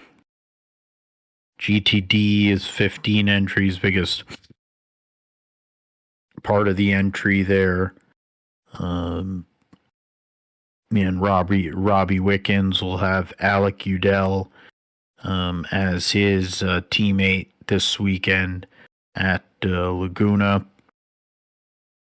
You have that's Triarci Ferrari, Matt Bell, the Corvette, and blah blah blah. All right, so we'll see what happens there. And then recap it all next week. WEC will be at Spa as their usual precursor to the 24 Hours of Le Mans. MotoGP and Moto2. Speaking of Le Mans, they will be be there this coming weekend. After Alex Marquez's first career win in Grand Prix in the premier class, the standings, yes, 1 point ahead of his brother Mark, who's been dominant when he hasn't crashed. Pecco Bagnaia is 20 points back in third. Then Franco Morbidelli in fourth. Fabio Di Gianantonio fifth. Fabio Quartararo, who qualified on pole for Jerez, was sixth. And his countryman Johan Zarco in seventh. Ayagura in eighth. Marco Bezzecchi in ninth. And Pedro Costa in 10th. There's a nice battle from basically 7th all the way to 13th. So very close amongst that group. So something to watch as we continue on through the season. In Moto 2, I have to bring up, Moto 2. Joe Roberts is running bad, so it doesn't really matter. And then Supercars at Tasmania. Feeney round by Tassie form. The drivers standings so far: Will Brown, the defending champion, leads by 34 points over Cam Waters, 46 over Matt Payne. Brock Feeney is fourth, Mostert fifth, and Brody Kostecki sixth. Those are the battles. You have 1, 2, 3, 4 Fords, and then the 2 Red Bull 888 cars amongst the top 6. And then in Supercross, I think the Supercross season is finishing here this coming weekend at Salt Lake City. Cooper Webb, a 9-point lead on Chase Sexton. Roxon nursing a 10-point lead over Justin Cooper for third in points. And 16 over Malcolm Stewart. So possibility for Malcolm to get into third in points. And then Aaron Plessinger was sixth. So those are the ones that, when it comes to 30, 32. So yeah, from third through sixth might be in play there. Justin Barsha list of riders, 4 riders there: Barsha, Ferrandis, Hill, McElrath. Riders that are battling at the end of the top 10. If Cooper Webb can get another decent run, he hasn't finished worse than first or second since January 25th. So something to be said about that. So we'll see who comes through as the 450 champion come Saturday night. It's an East-West showdown, so there'll be more people there. For sure, Tom Vial, 1-point lead over Seth Hammaker, and 3-point lead on RJ Hampshire. That's the battle for that championship. Hayden Deegan won it the week before, even with largely due to a fall from Cole Davies. Julian Beaumaire was third. Yamaha leading KTM by 30 is the manufacturer's battle. So we'll see what all happens next week on episode 268. All right, so been talking for a while, so Josh. So here's okay. I mean, the Indy road course is a pretty processional race, not very exciting. So unsure what to really expect, or if what we should expect is the usual, which is Alex Palou winning. I mean, I think we have to go with Alex Palou winning again. I mean, how else can it be? I mean, it would be great, yeah, for him if he won, open up the month of May at Indianapolis with a win on the road course to open up the possibility of going for the sweep, with Indianapolis and then the 500. So really can't see it any other way than Alex Palou winning this weekend. And I mean, this will be the first race where they've ran Indianapolis with the hybrids, but it's definitely well, I should verify that, but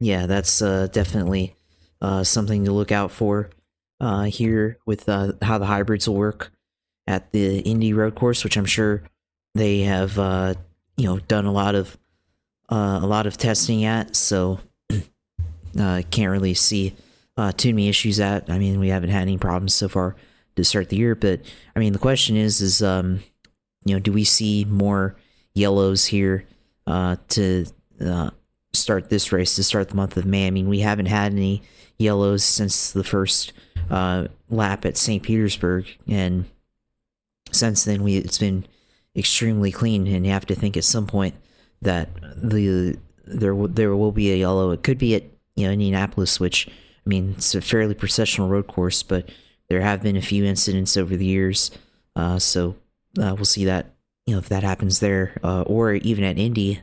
That's also a possibility for the oval, so which I think is probably more likely. But yeah, at this race, I mean, Alex Palou, I mean, I'd be interested to see what Christian Lundgaard can do. Can he close? Can he even shock the field and get a win over Palou here on the road course? What a win that would be for him, but really hard to picture it any other way than Palou there. So yeah, I mean, just to say who I picked there, I mean, I think, yeah, Alex Palou wins the race here this weekend, obviously, and then my wild card, if can find it, I mean, go back to Racing Reference, look at who's in the IndyCar standings that I can pick as a wild card here this weekend. Let's go here. This race standings. Yeah, I mean, it's a lot of guys that you could pick here as a wild card. I mean, yeah, honestly, I'll go with. I mean, you picked him as a wild card last weekend, but I'll pick Graham Rahal as a wild card. I mean, he had an opportunity a couple years ago to get the win over Scott Dixon during the IndyCar Grand Prix preceding the NASCAR road course weekend there back in 2023. So he's had a few good runs there over the years, so I could see him getting a strong finish here this weekend here to open up the month of May for his team. A crucial month of May for the Rahal, Letterman, Lanigan group, which over the past couple of years has had some really awful situations. Lundgaard has stood out. He made his debut there a few years ago, and that's led to his IndyCar career. Rahal, like Josh mentioned, had that one good run where he could have won the race. You have of Of course, they seem to have a little more pace in the oval testing, which hopefully for their sake means they don't have drama trying to qualify for the big race coming up here at the end of the month. But we'll see what happens with that. In terms of Indianapolis, the driver stats at this track, they consider Tatiana Calderon still active. Okay.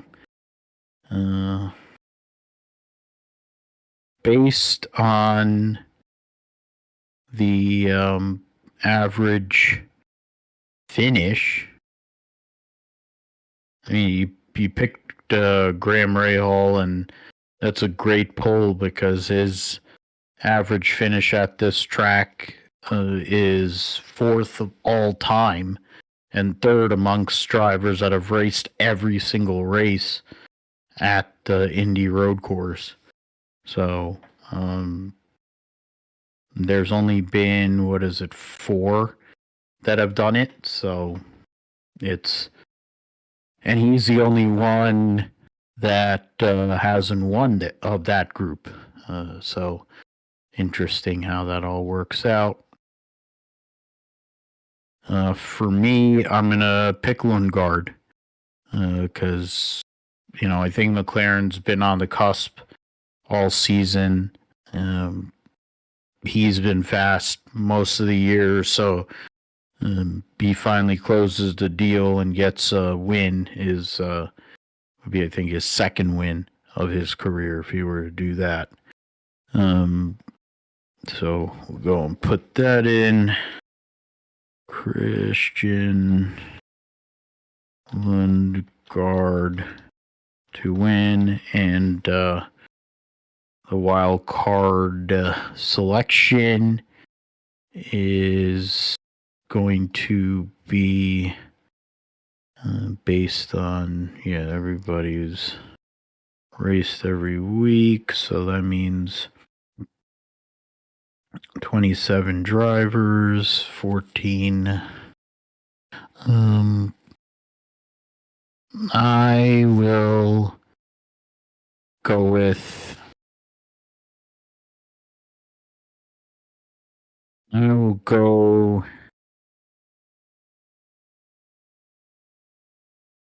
go Nolan's. No, I can't. That'll be double McLaren. You know what? I'll go with the guy that replaced Lundgaard at Rahal in Louis Foster. He's had a lot of rough luck and in races this year or in different sessions, but he is really fast. This is an opportunity for the Rahal team.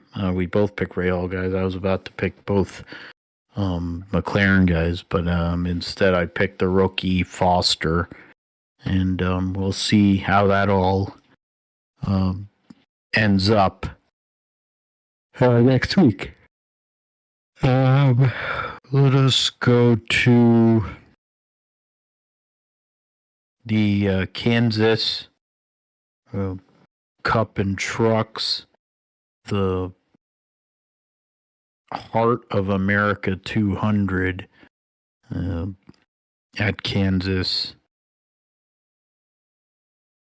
Got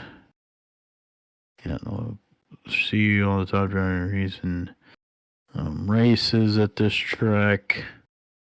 The average finish, so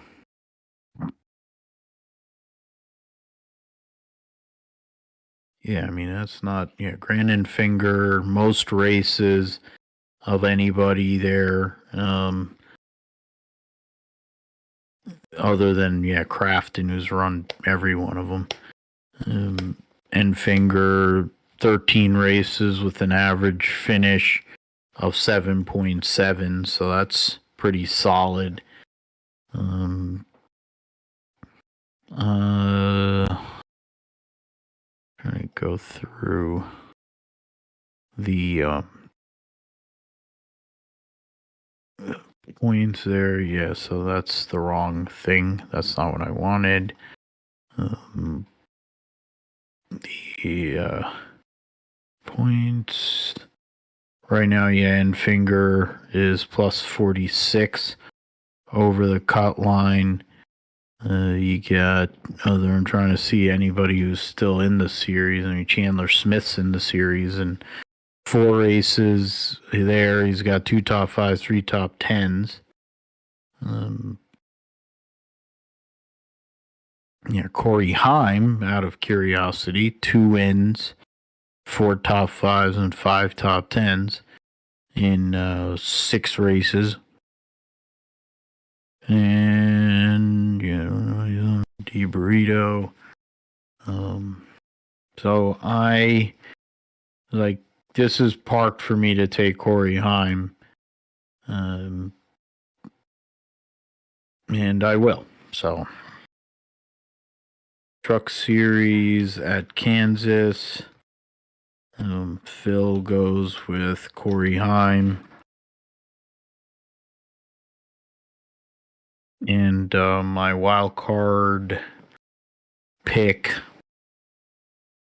going into this weekend, there's 25, 24 actually that have driven every single week.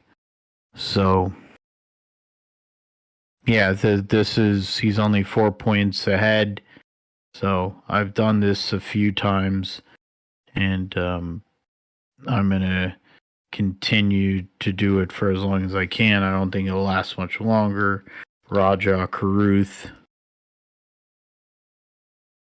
because he's just outside of the he's on the start of the second half of the drivers that have run every race this year, unless we're making exception in regards to like Bailey Curry and Luke Fenhouse. In that sense, he'd be out of it. He'd be just right above, just above, but under the current circumstance, at least for one more week, Raja Caruth can be a wild card, so I snuck in and got him. What about you, Josh?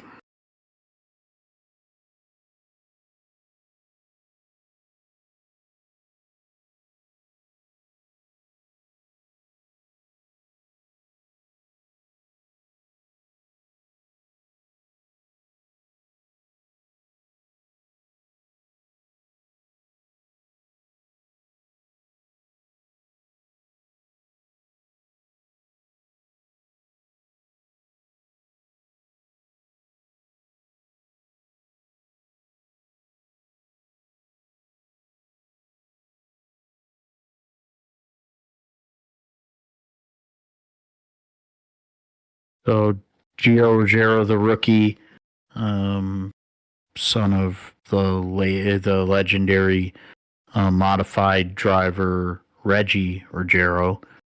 So we'll see what he can do there, driving that 17 for Tricon. So the Cup Series, Advent Health 400. Josh, first dibs for you. 38 for 40. So you got Corey Heim driving in the 2311, number 67. Robin Hood sponsoring Booty Barker will be on the pit box. Back on the pit box this weekend. Jesse Love driving in third car for RCR, number 33. Those are the 2 open cars that are in this race. Otherwise, the usual suspects there. So, we had a photo finish last year in this race between Christopher Buescher and Kyle Larson. Will we see a similar finish this time, Josh? And who do you pick to win and get the wild card?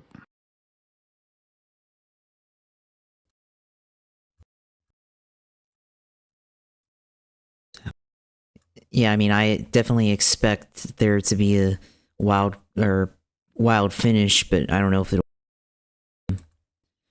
I don't know if it'll be a photo finish for sure, but man, I'll pick Kyle Larson to win this weekend to repeat from last year, but not a photo finish there. But it's definitely something to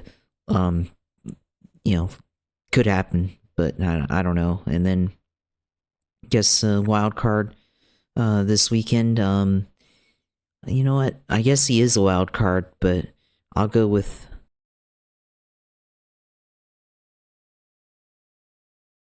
Well, qualifies as a wild card. I'll go with Ty Gibbs. Those Joe Gibbs cars are always good at the 1.5 mile tracks.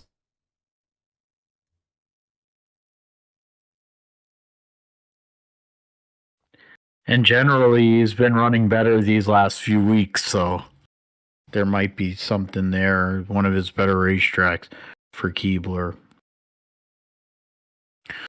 So it's 18. So yeah, so the I will go Tyler Reddick to win this weekend at Kansas. It's a track that definitely favors Toyotas, so I'll go with Reddick. And then that's that there. So you picked Keebler. I will pick up. Yeah, no, that not him.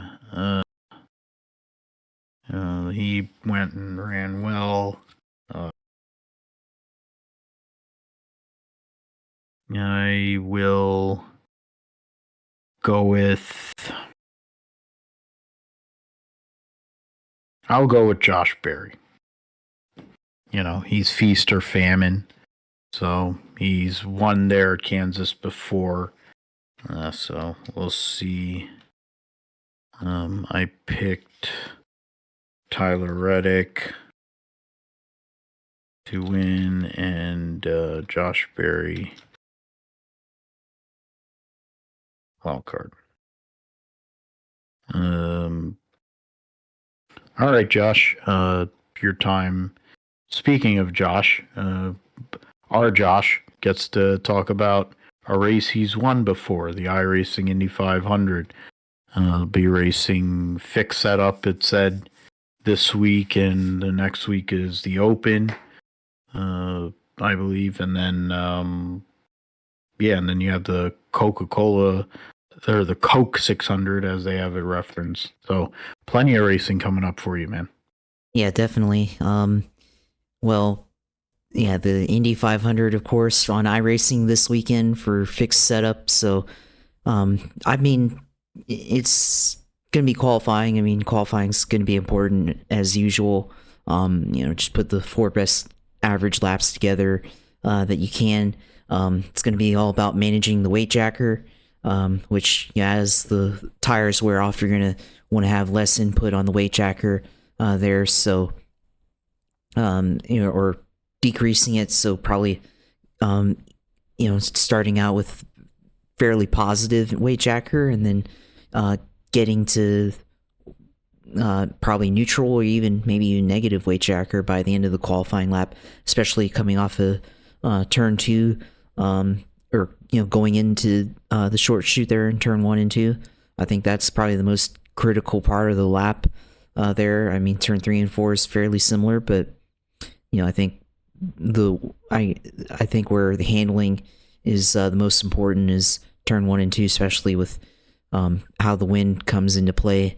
I mean, I haven't looked at the iRacing weather. I think it's pretty static, but as I don't think they want the elements really affecting it for fixed setup. But definitely, that's always, at least my experience, turn 1 and 2 has always been kind of where the lap gets made for me. I mean, 3 and 4, it's kind of similar, but it's always because there's a bump off of turn 2, and then getting the right arc to make a corner for turn 2 from turn 1. That's always been key there. And then the race itself, I mean, it's always just being able to put yourself in position, managing the fuel strategy throughout. Of course, fixed setup, don't have to worry about wing adjustments or anything like that, or anything like that. So it'll just be about managing the weight jacker and the roll bars throughout the race, and then being in position to win. And I think, fuel mileage will come into key like it did last year, for me at least. I mean, we'll see how that goes, but last year fuel mileage, tried to save gas at the end, and then just saved gas, but ended up going at a pace way too slow, because I put it into, so the IndyCar, you have the fuel mapping settings. You have 1 full rich, 2 and 3 are 4 are like different like road course fuel mappings. I think 5 is like the oval racing fuel saving fuel mapping. I don't know what 6 and 7. I think 6 and 7 are just there, and then 8 is the caution fuel mapping. But then I put mine into the caution fuel mapping, trying to max save to try to make it to the end. But I grossly miscalculated that, and while I saved fuel, I ended up getting caught by the leaders who had already pitted. So I was going at a pace slow enough where I overtook them initially, but then they passed me back and put me a lap down. So that didn't really work out the way I wanted it to. I think that is possible if you have enough of a tow, actually, because I remember, I think whoever I was last year, I was in the a group, and then the guy that was in front just managed to, I'm pretty sure he was on the same fuel strategy, but managed to get a good tow for the rest of the race and was able to hang on and get the wins. So I guess it's possible, but we'll just have to do some practice throughout the rest of the week where I can to do that. I mean, got a kind of a busy week here, so just have to get it in where I can. Aiming to do the fixed setup on probably Saturday morning or Saturday afternoon. Those are really the only times that I can do it. I mean, Sunday's Mother's Day. I mean, probably could do it Sunday. I don't know. My mom works on Mother's Day, actually, so I don't know what we're doing for that, but we'll see there. And then open setup, doing family stuff that weekend, so I don't know if that's going to be in play. So this may be the only opportunity, but I mean, I always want to be able to do at least one of them. So we'll see there. And then iRacing Coke 600, that's also going to be a tight thing, because I've decided to go to the Indy 500. So I'll have my weekend booked up there. So we'll see how that goes, because I might be able to do it like Thursday night or something, the iRacing, or Wednesday, because the iRacing Open Series schedule is a little bit more flexible than the iRacing IndyCar schedule for the NASCAR iRacing series there. So might be able to work that in there. So we'll see how that goes. But it's definitely going to be interesting to see how that plays out here this weekend for the iRacing Indy 500, which definitely will try to win, and hopefully be able to be in position for that. Special events this year, I mean, did the iRacing 24 and the Daytona 500 both.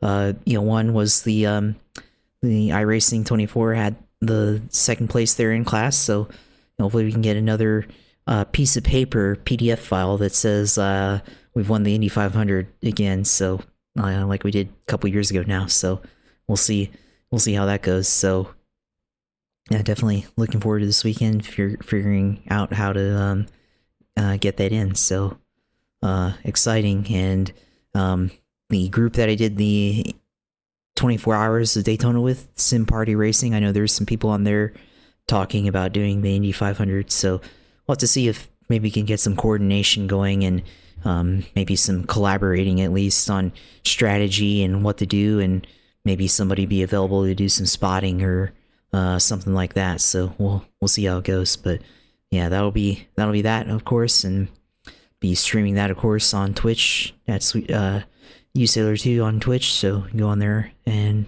follow me there, of course, and see how that goes. So of course, you can also follow me on Twitter at JPHuffine, of course, and definitely be talking about the Indy 500 and all the other stuff going out there this weekend and throughout the month of May. And then, of course, our YouTube page at Gripster Podcast. Go there and like our page, subscribe, and give us a view and feedback on there as well. So, yeah, of course, glad to be back. Of course, it's another one of our traditions here with the month of May coming up in the Indianapolis 500. So, and Coke 600 and Monaco Grand Prix, of course, the greatest day in motorsports as always. So that'll be here later this month. At the very end of the month, we'll be able to talk about all of that. So, yeah, of course, let you do all your stuff here as we close out the show. Yeah, thank you as always, brother, for all your hard work and promoting and the like on the YouTube page and on the socials. And you can find the Gripster Podcast at Gripster Pod on Twitter.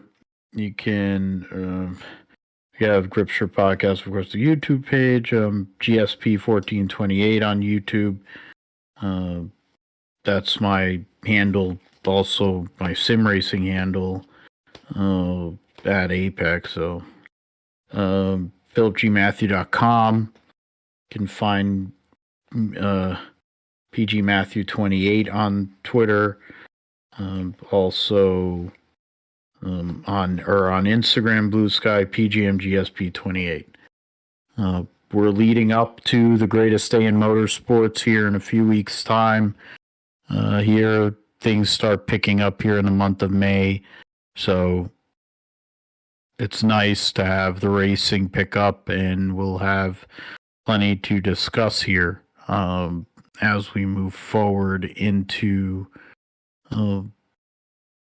close to 270 episodes here of the Gripster Podcast. So next week we'll talk about a busy roundup. We'll also talk about IndyCar, Indy Grand Prix, and then qualifying for the Indianapolis 500, NASCAR at Kansas, and then leading into the All-Star race, I believe. And then otherwise, and then Formula One at the Parmigiano Reggiano Grand Prix, and everything else going on in world racing and sim racing, also in world of sports here on the Gripster Podcast. So thank you as always for listening and for supporting us, and we will see you next time on episode 268 of the GSP. Take care and goodbye.